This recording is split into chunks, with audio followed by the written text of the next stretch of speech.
Natyrisht duhet të them qartë se kjo nuk është një garë e barabartë.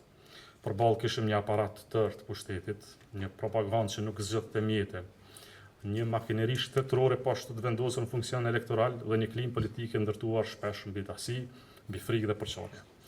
Në anën tjetër pam dhe keqpërdorime paraelektorale, ndërhyrje dhe praktika të blerjes së votës, cilat nuk i bëjnë der as demokracisë sonë dhe që duhet trajtohen me seriozitet maksimal institucional. Por përballë gjithë kësaj ne zgjodhëm një rrugë tjetër, ne nuk ndërtuam fushat me urrëtie siç e keni parë, nuk ndërtuam fushat me sharje, nuk ndërtuam fushat duke mundur bashkëqytetarin tonë, përkundrazi, ne ndërtuam një fushat moderne, një fushat shpresës, të bashkimit dhe të vizionit për Kosovën. Dhe sonte qytetarët tanë dhanë përgjigjen e tyre të qartë. As propaganda, as presioni, as keqpërdorimi, as frika nuk kryen punë. Duam të theksojmë se sonte pam një refuzim të qartë të këtij stili qeverisës. Humbja e rreth 200.000 votave nga partia që deri dje ishte në pushtet është sinjal politik që nuk mund dhe nuk duhet të injorohet.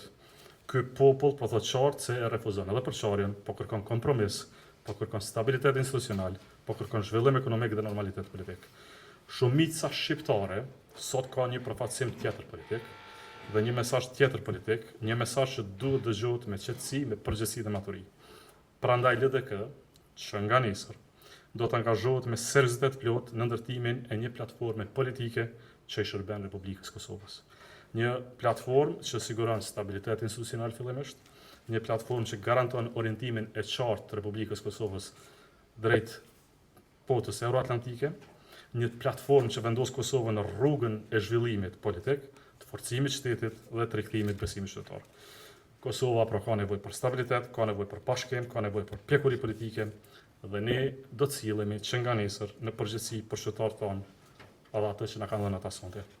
Falënderimi juni është i madh, mirënjohja jonë është e sinqertë, por edhe përgjegjësia jonë është e qartë, rruga vazhdon sepse besimi i qytetarëve është përgjegjësi dhe detyrë për ne.